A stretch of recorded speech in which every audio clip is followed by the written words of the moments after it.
Tayo ngayon mga Angel, oh. Yung mga camping sila. Yan. Everywhere in the world, in Calgary, mga Angel.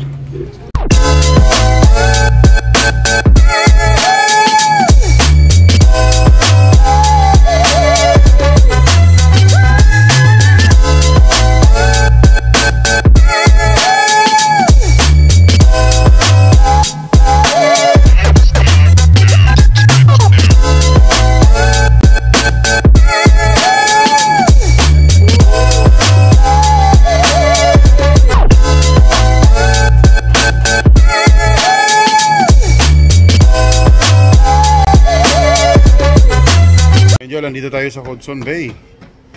Isang sikat na department store po ito ng Canada. Yan mga Angel, oh. Yan, Hudson Bay. Yan, marami rin to. Parang SM department store. May mga mura. May mga mumura dito mga Angel, oh. Yan. Mga Angel, oh. Wow, dito panlalaki. Second floor mga Angel. Tingnan natin mga Angel, oh. 40% off. Yugo.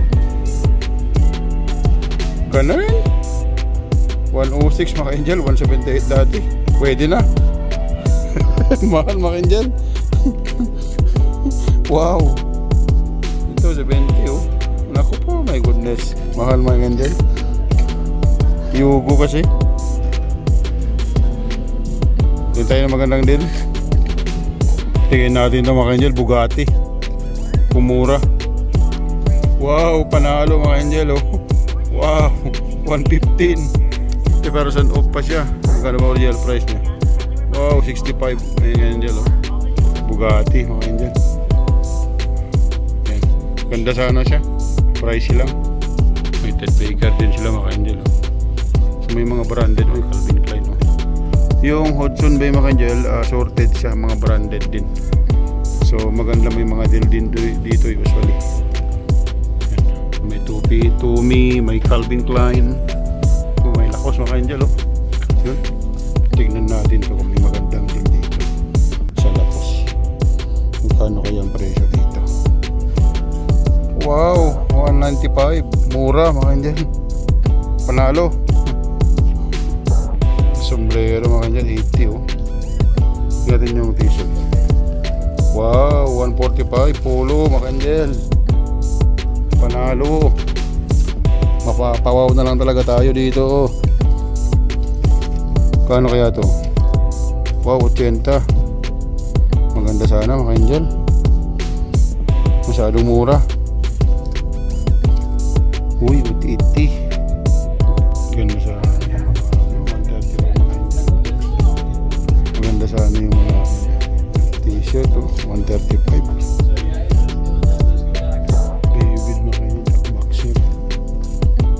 Ganda sa ano, mga Angel, kasi pricey lang.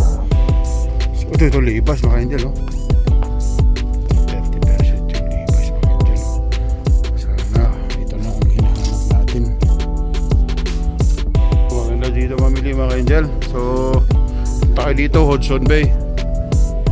Yung mga hindi nyo nakikita sa Bruce Iron Mills, makikita nyo dito kasi mga usually mga brand new style dito. May pricey kunti pero maganda naman siya.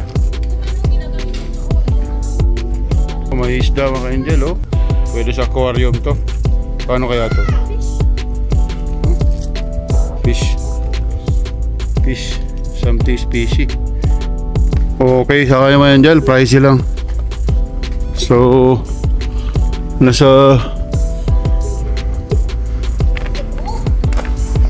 ano tayo?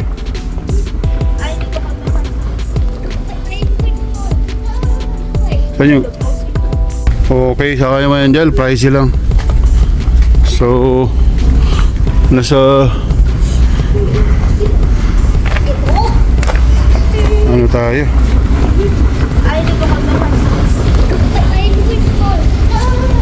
Saan yung chilo din siya mga Angel, oh. May mga wear din sila. Hindi lang pala mga damit. Kusina. Unique mga Angel. Okay, dito sa Hudson mga Angel. Pambansang department store po ito ng Canada. You know. Yan. Oh, kompleto rin. May pergola rin sila.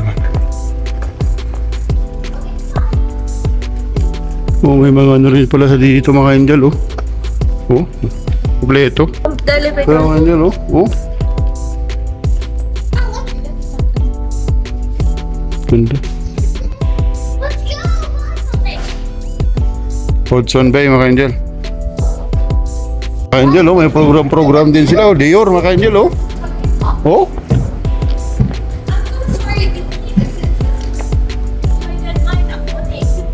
Tayo ngayon mga angel, oh. Yung mga camping sila. Yan.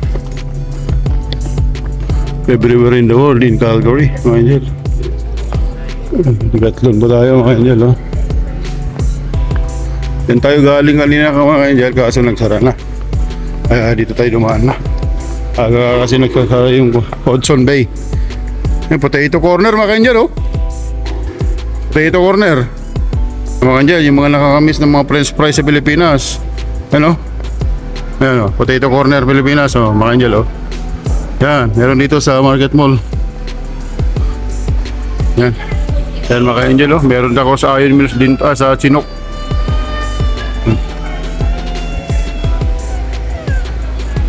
Hello? Yan yung Potato Corner, masarap siya mga angel, oh. Potato Corner.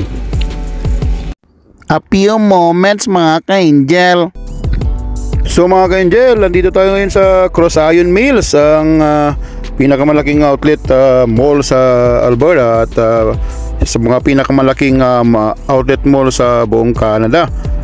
Maganda po dito mga ka-angel at dahil yung mga kapaborito nating mga brand ay halos nandito po at mura po yung mga price compare po sa ibang mga shopping mall. Dahil po isa siyang outlet ay kaya ganun po yung presyo. Kumbaga discounted na siya, na-reduce na po yung price. Tapos may 50%, 30%, ganun pa. Mas lalo na po pagka Boxing Day o kaya yung mga Black Friday, yun po yung mga araw na super sale po talaga siya. At talagang sobrang daming tao po dito mga ka-angel. Kahit po yung mga kalapit nating province like yung mga British Columbia, yung mga Saskatchewan, even yung Manitoba area, pag napapadpad po dito ay talagang nagpupunta po dito mga ka-angel. So nandito po tayo ngayon mga ka-angel sa loob ng isang sikat na brand at titingin-tingin tayo kung may magandang deal dito. So ayan po yung mga price nila mga ka-angel, oh. Yan. So alam niyo mga ka-angel, pag pupunta po kayo dito sa mall na ito ay talagang ihanda nyo ang mga credit card ninyo o yung mga pera nyo dahil talagang matutokso po kayo mga ka-angel dahil marami po talagang sale. At saka yung mga brand talaga na paborito natin ay nandito. Kung mahilig tayo sa sapatos, ayun mga ka-angel, presyo niya, oh. At yun, talagang ihanda nyo lang po talaga yung mga pera. So kanina mga ka-angel, galing tayo ng Market Mall at tulad ng sinabi ko ay pagka weekends po ay kailangan family day po yan at pasyal-pasyal. Hola ho mga ka-angel! Ito na po yung lingkod yung kutrabag kalakwat siya, Kuya JJ. So nandito po tayo ngayon sa Cross Iron Mills mga ka-angel. Ayan, ang biggest outlet mall ng Alberta. Ayan mga ka-angel, oh, yan.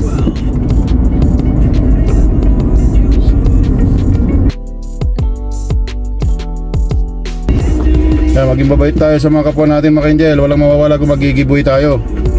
Kasi pagka tayo naman ang nandun sa kalagayan nila, magigiveaway rin sa atin. Pinagpapala mga papag-giveaway mga ka-angel. So huwag pa tayo maging selfish. Ganern. So yun mga ka-angel, at palabas na tayo ng Cross Iron Mills at uwi na muna tayo. At dadaan tayo sa pambansang passport natin mga ka-angel para kakain tayo. So tulad po ng sinabi ko mga ka-angel, every weekend ay kailangan natin mag-relax, magbigay po pasasalamat sa Panginoon natin. At nagsimba po tayo kanina. At after that, kain, pasyal. tapos makapag-unwind, tapos ready to pasok naman bukas. After mauling mga ka-angel. So yun mga ka-angel, nandito na tayo sa Jollibee dito sa MacLeod Trail, dito sa Calgary, Alberta. At kakain muna tayo dito. At na-miss na naman natin ang manok ng pambansa nating fast food. So pasok tayo sa loob mga ka-angel. So yan po yung mga menu nila mga ka-angel, oh. Yan, dito po yung loob ng Jollibee. So hindi natin pwede mai-focus sa mga tao kasi may privacy purposes din. So yun po yung mga menu nila, mga pagpipilian mga ka-angel. Yan, may spaghetti, manok. Yan. Yan, kumakain na po kami mga ka-angel. Yan. Meanwhile. So yun mga ka-angel, yung mga naging video namin itong mga nakarang araw, weekend. Kasi usually pagka po weekend, family day yan. At si Simba, mauling, kain sa Jollibee, kain sa mga fast food, ibang fast food, ganun. Para ma-relax po tayo lahat, mga kids, mga pamilya. Minsan po kasama mga kaibigan po natin. So ngayon mga ka-angel, at pansin nyo po yung dito sa harapan po sa video natin mga ka-angel ay nag-yellow po yung dahon ng ng puno. Ibig sabihin po kasi fall season na dito mga ka-angel, magpo-fall na, autumn. Kaya maglalaglagan na mga dahon, kaya nag-yellow na siya. Some part po ng Canada, especially po sa East Coast at saka dun sa West Coast, dun sa British Columbia at saka dito sa Eastern, dito sa Quebec, especially Quebec area, ay makulay po mga ka-angel. Bakit po? Kasi po yung mga dahon ay may yellow, may red, may green, may light green, may light yellow, mga ganun. Kakaiba mga ka-angel, maganda. Dito sa may Alberta area, since it's a very cold area, so kaya medyo limitado yung mga puno siguro na taon na bida tayo makakita yung mga red, yung mga maple leaf, mga ganyan. Pero marami mga ka-angel, sa Edmonton marami, dito sa Calgary meron din, mag-hunting tayo nyan. At saka fall season, magta-travel tayo ulit mga ka-angel at i-explore natin dito sa may Osoyoos dito sa British Columbia at mag-hunting tayo ng mga magagandang view ng fall season dito sa Canada para ma-share ko sa inyo mga ka-angel.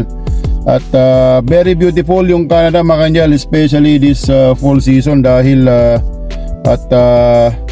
marami talaga kayong mapupuntang magaganda. At yung mga nakarang araw pala mga ka-angel, hindi tayo naka-upload dahil nag-super busy tayo. May mga inasikaso tayong mga kailangang asikasuhin at kaya nakapag-upload na po tayo ng mga short video lang. Ganon, para at least meron tayong na-upload pa rin kahit paano, although it's a short video. At hindi ko na masyado nakapag-upload ng mga long videos. So ito yung video natin at sa hopefully araw-araw na naman na tayo makapag-upload. One more thing mga ka-angel, at hindi ko pa napatapos yung upload natin sa USA. Mayroon pang part na marami pa akong di-upload. Nandito na kami sa Idaho mga ka-angel at siguro by tomorrow ay i-upload natin yung tinatawag nilang